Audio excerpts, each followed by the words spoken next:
first speaker in this panel will be Tariq Ramadan, who's Professor of Contemporary Islamic Studies at Oxford University, is the author of many, many books, most of which have been published in French, but there's also quite a sizable number, I think a dozen at least or so, which have appeared in English and obviously in many other languages, the latest of which is Islam, the Essentials, which was published with Penguin earlier this year, in March.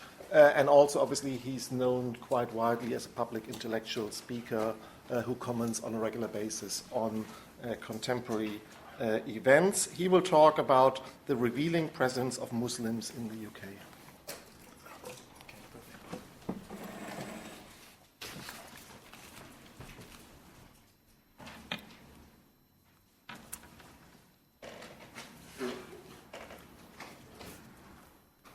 Okay.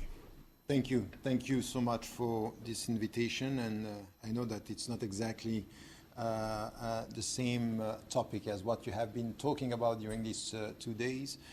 And yet, listening to the talks this morning and this afternoon, there are many, many issues that are connected also with what is happening within the Muslim communities here in the UK and in Europe as a whole.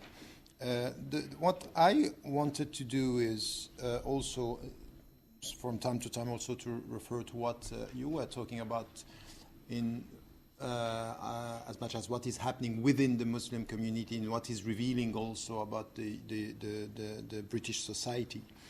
As you know, and it's very strange that over the last 30 years we keep on talking about the new presence of Muslims in Europe. It's a new presence. It's as if, and we keep on talking about the second generation of Muslims, while we are reaching even the fifth generation of Muslims in the UK. So we don't know how much time we need to just belong to the European mindset and the European perception of the self, which is very important, is revealing something about the fact that the perception of what we talk, when we talk about pluralism, for example, is who are we talking about? Who are the communities that are part of this pluralism that we are talking about? It might be that what we are talking about when it comes to the pluralism within the Christian tradition or within the perceived Judeo-Christian culture, the Muslim presence is revealing something which is, it might be that we have to go further in our understanding of what pluralism means. So it's a long time, and then once again, it has been a long history for in the UK, the British reality here in the UK, the relationship with Asian countries, the presence of Indians, Pakistani people, and Muslims coming from all over the world, and coming after the Second World War.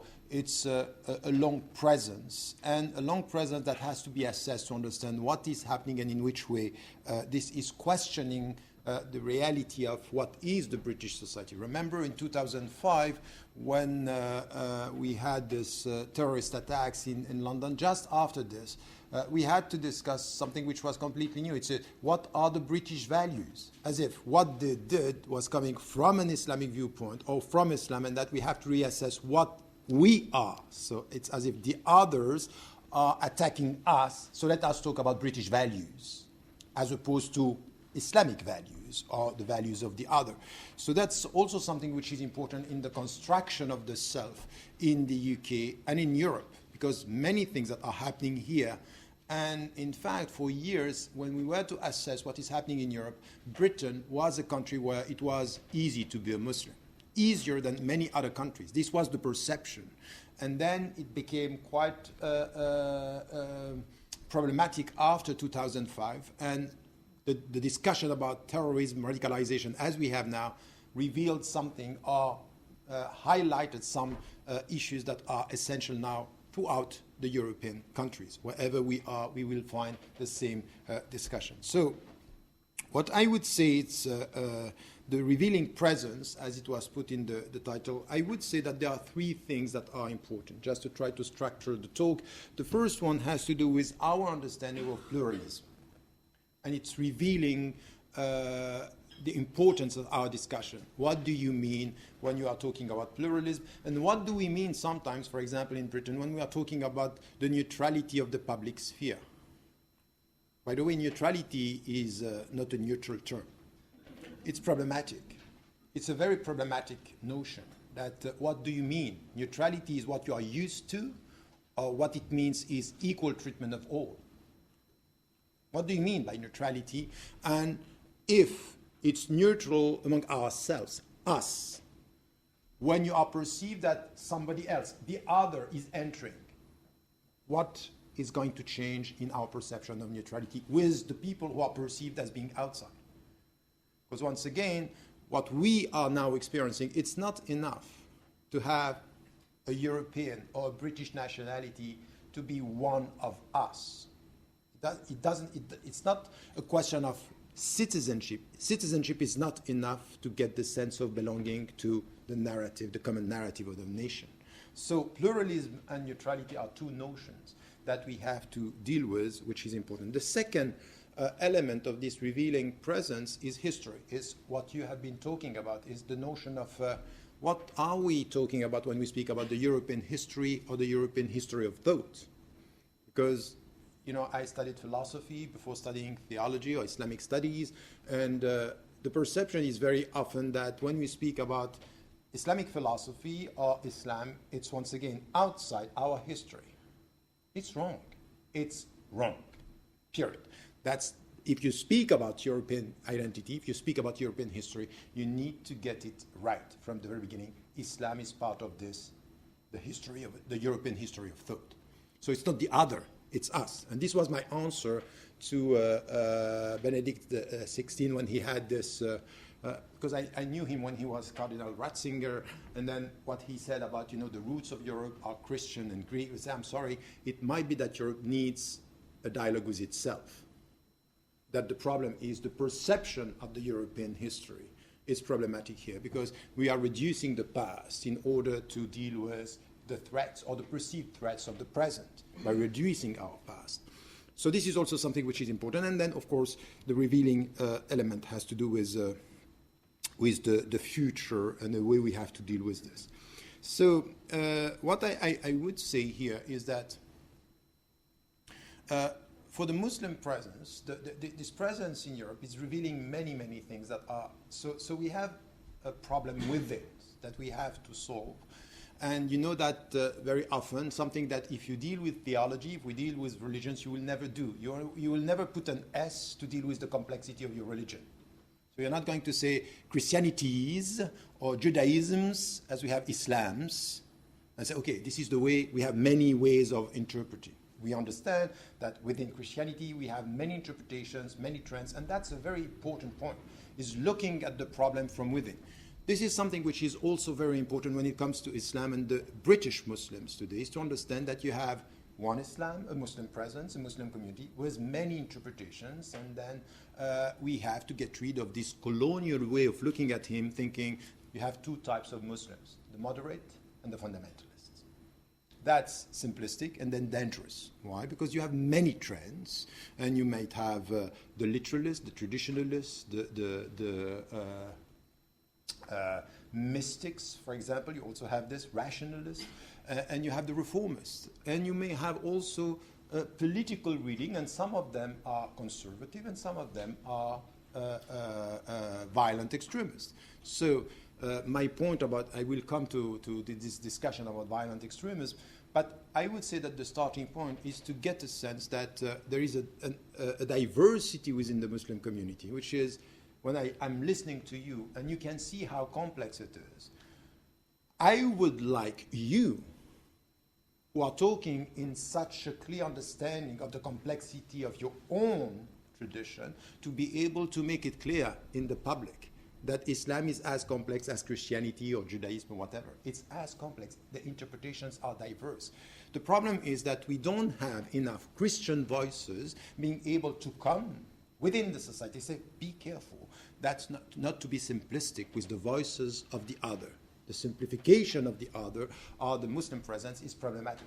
I'm facing this almost with politicians, but not only, with journalists, and sometimes within academia. Within academia, this very simplistic way of dealing with this diversity. So we have this problem, but we have another problem. And the other problem, which is now also part of our presence in, is the relationship between religion and cultures. because we have many cultures of origin, and very often the people who came and settled down after 1, 2, 3, 4 generations even, the distinction between what is cultural and what is religious is not always clear.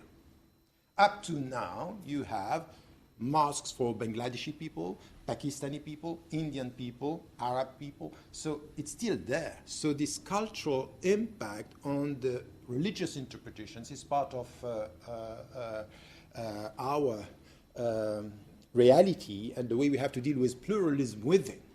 And you have to get this. This is something which is very important because it has an impact on even your legal or quote-unquote theological interpretations in the way you are connecting to the countries of origin, or the perception that there is something which is the right way of being Muslim is to be a Muslim like we were in the countries of origin. That's a problem. So this is why when I wrote the book To Be a European Muslim, I changed the whole challenge by saying the more we are going to get the understanding that Britain or Germany or France or whatever, these are our cultures, the more we are going to go beyond the problem of what is right in the cultural origin, but to come back to the principles of Islam and to try to get a better understanding of the culture that we are living here. So this is a process that now, with the coming generation, is going to be more and more a reality. In fact, we have British Muslims, British by culture, Muslim by religion, and it works. So that's the reality, and it means also that Islam is a European and it's a British religion, which is quite interesting that when, for example, I was once and recently on CNN just after the book and say, you're saying something which is very controversial. I was expecting something about, political resistance or things like that. They say, you are saying that Islam is a Western religion. I said, sorry, what's controversial in this? That's a fact. That's a fact. The reality is that it's a European religion, that we have millions of citizens now who are Muslims, and they are part of our society. So this is one thing which is important, which is the pluralism within, which also has to do with many interpretations. And what is important for us, which is not always clear in the positioning of Muslims in the West, is there is an accepted diversity, and there are limits that you cannot accept as something which is part of Islam. So, for example, what is done by the violent extremists or killing innocent people or civilians, this is outside. So what I was saying about Daesh is to say, we can't say that this has nothing to do with Islam. We can't say they are not Muslims. They are Muslims, and they are referring to Islam. Now we have to set the limits and to say this is unacceptable. By the consensus of all the Muslims, what you are doing is distorting. So I'm not going to do to you what you are doing to me by saying you are not Muslims, because this is what they are saying about us, is that they are no longer Muslims, they are betraying Islam. So we have to acknowledge the fact that these are Muslims speaking in the name of Islam, but saying in the name of Islam that this is unacceptable and has to be condemned. So this is something which is a position of principle. So this is part of the challenge that we have, and that it's very important for us that our fellow citizens in the UK or in Europe get the right understanding of what is happening within this ongoing process, that it's also important in our understanding. Understanding as well that over the last 30 years, the Islamic interpretations of the scriptural sources as to what it means to be a Muslim in a secular society have evolved a great deal. So there is an ongoing reflection about what it means to be in a secular society. How do we, all the questions that you have in how do we deal with the surrounding societies, with the legal framework, these are discussions that we have, and there are new proposals, and now you can see that there were questions that we had 30 years ago, they no longer exist, because it's solved now. Even the notion of can we integrate, that's done, that's over. And I keep on repeating, the success of integration is to stop talking about integration, because the only fact that you talk about it, it makes it, the problem is there. So this is one thing which is important in the process. Now, pluralism is a challenge within, but it's also a challenge within our society. So within a secular society, or within a society saying, the state is not going to impose any religion on others, meaning that it's equal treatment, meaning and this is a very important consequence, we are not going to decide for you what is the good religion and what is right in your religion. What you have to respect is the state and the law of the country. Now, your internal decisions has to do with your own dynamic. So the state is not going to decide on religious issues. The problem that we have today is that there is so much mistrust towards Islam that the state is coming and deciding who are the good Muslims. So pluralism in a secular state works, more or less, and still the problem is that when it comes to Islam, the mistrust is so important that what we find now is state financing organizations. And these organizations are very often people who are completely disconnected from the community. And we speak about pluralism, but there is a mistrust. It's not to respect the very essence. For example, when I was in France, I was saying to the French government, you have to respect the secular state, which means it's not for the prime minister or the interior minister to decide who are the people to speak for Muslims. And it's exactly the same in the UK. There is a problem in the UK today is that who speaks for Muslims?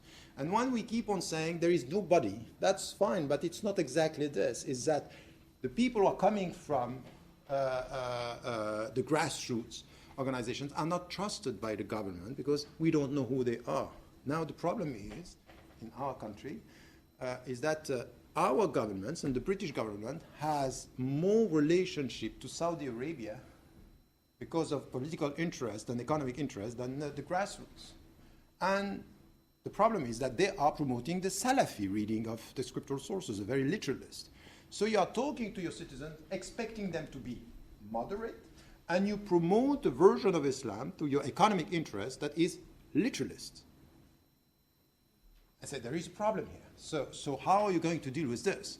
It's not possible. So there is a conflict here between what is said to your citizen, what you say to your citizen as a country, as a government, and the people with whom you deal and the interpretation of Islam that you let because in fact it's controlling.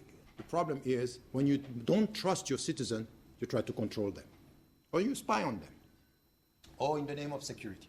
So this is one thing which is problematic because the problem is that when you advocate the secular, and I'd have no problem to say Muslims have no problem in a secular state.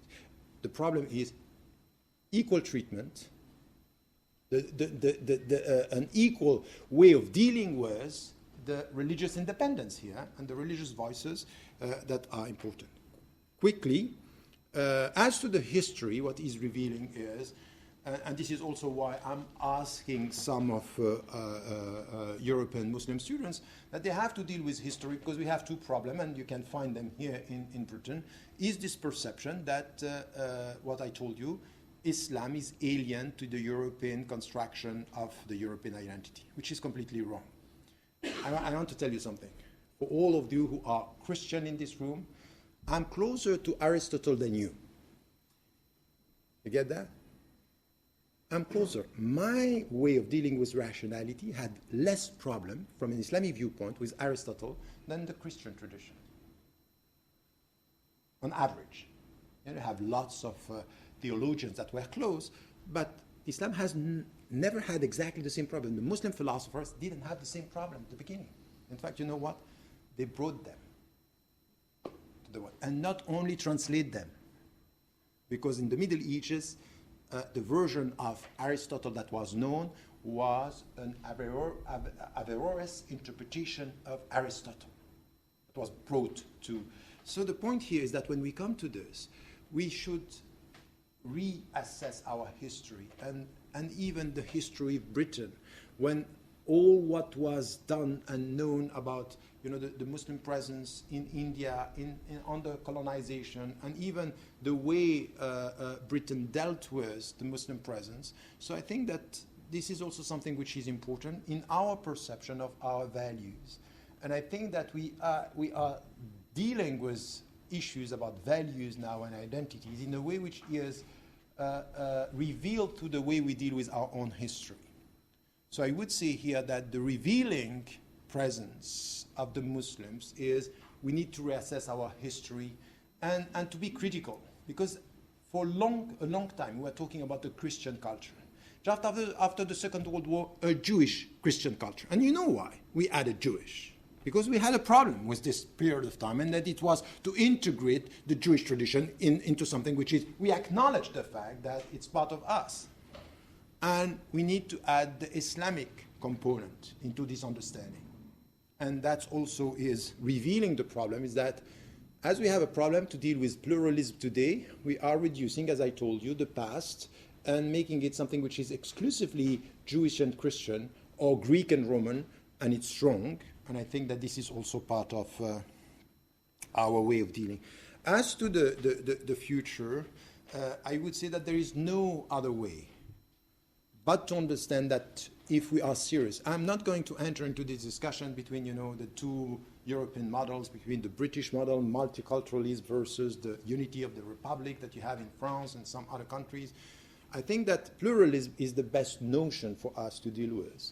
But the future is to be serious about pluralism, and to be serious about the religious presence, and to be serious about something which is important. And I remember when I was we met in Rome with the previous Pope, and we had a discussion about the religious voice, or the religious voices in Europe and even in the UK. And I would say here that what is important is that you were referring to Dawkins. I don't know, this morning it was we had a discussion in Cambridge, and he was just not understanding that somebody like me could still believe in God and believe in such silly stories that we have as Muslims. That's unbelievable. And I think that for our common future, it's very important to understand that the Muslim presence, instead of being perceived as a threat, could be, as we had this discussion in Rome, as something which is revealing the fact that we have to bring back a safe and peaceful discussion about our religious diversity and the way we deal with it within the civil society. Exactly the opposite of what we have today, which is we talk about Islam, we talk about violence, we talk about discrimination of women. I would say that this is where, dealing with our history and dealing with this presence, we need to come with a new type of discussion about religious diversity in a secular society. That's essential for us. And this is where our common values, our common hope, our understanding that we are now within society, where, and in Britain, it's the future. The future is to deal with pluralism, and not only Judaism and Christianity, not only diversity within the two traditions. It's going to be a very, very important Muslim presence. We are talking about millions now that are here, and they are going to stay. That's the future. How are we going to deal with this? If it's only about suspicion and questioning, so when you come to a Muslim, you have a list of questions about, are you supporting terrorism, or what is your take on the headscarf, or what is your take on this and that? I think that this is not going to build our future. There is a very important discussion, and I would say that theologians and historians should be part of this process, which is this connection between academia and society. My take on academia is here to serve society and not to be completely disconnected from society. This is what we bring into the society as the discussion, which is very important. Having said that, and this is my last point, is we can't today discuss this presence without discussing and coming together and try to understand violent extremism. In 2005, I was part of the task force with Tony Blair, and I agreed and accepted to be part of it, saying one thing: I will be part of it if and only if I can speak my mind. And I speak my mind saying two things. The first is the concepts and the notions. Today we are talking, and we had a discussion recently about prevent and all this business of the security and everything, is radicalization. I say, look, radicalization is a problem. You know what you said exactly about, I have a book called Radical Reform, by the way. And I think that there is a difference between radical and revolutionary. I think it's true. And I think that I like the people who can be radical when it comes to being radical with justice and radical against injustice. It's not exactly the type of the process of this. So the notion of radical could be problematic in itself. The problem that I have is even with the notion of radicalization and say, okay, look at facts and figures. 90% of the young people who are going to terrorist attacks or violent, they are not even they have not been even practicing for more than 6 months. Some of them, they were, you had something which was quite interesting in Nice, in France, saying he was radicalized overnight. Because the day before, the afternoon before, his father didn't even know that he had any connection to religious. He had no connection. So the government said it was a very quick radicalization. To the point that radicalization means what? You were religious, you were practicing, and then step by step you are being radicalized. Many of them have no relationship with religion. So there is something else that we have to study. So it's not only religious, it could be many other things. And that's the problem. And we ended up in 2005 talking about, we stopped speaking about radicalization and we speak about violent extremism. And the government agreed on this, to forget everything and now to come back with radicalization again, where the facts are even worse today because we have more and more young people who have nothing to do with practicing their religion, and there is a split into something which is completely different, and we have to study this. So that's a discussion that we need to have when it comes to violence and violence extremism. But there is the second point that I was making with Tony Blair at that time, and he was not very happy with this. I was saying it's unjustifiable to kill innocent people. Nothing could justify killing innocent people. By the way, not only in London, but also in Baghdad or in Beirut. Because I don't like this business of being just very shocked when it comes to our people and not to the people. So what happened in London is unacceptable. What is happening day in and day out in Baghdad or in Damascus or in Yemen today, these are innocent people. Or in Gaza, the same. The problem is that Tony Blair started by saying there is no relationship between what happened in London and our foreign policy. I say, okay, look, there is a problem here. The guy on the video, he's coming and saying, you are killing us there, we're going to kill you here. So he's making the link. So nothing can justify to kill innocent people here. But you cannot disconnect the fact that what you are doing there is going to have an impact on us here. Why am I saying this? Because the Muslim presence in the UK also is, by its very nature, connected to what is going to happen in the Middle East, of course. So you can't disconnect the religious from the political impact or the political causes. So we can't just, let us talk about religion, and we let the religious reasons that could be the reasons why people are using religion to do things. And I think that we should stop saying, we as religious people, we only speak about religion and we don't deal with other things. I think it's very dangerous. Any religious voice not connecting and being able to at least understand the complexity of this relationship could be a very, very dangerous voice. And this is why and this is my last word, responding to Tony Blair, not to Tony Blair, to Bush. It's almost the same on some of the issues. What he was saying Islam is a religion of peace, or Christianity is a religion of peace. And my answer to this is that it's not true.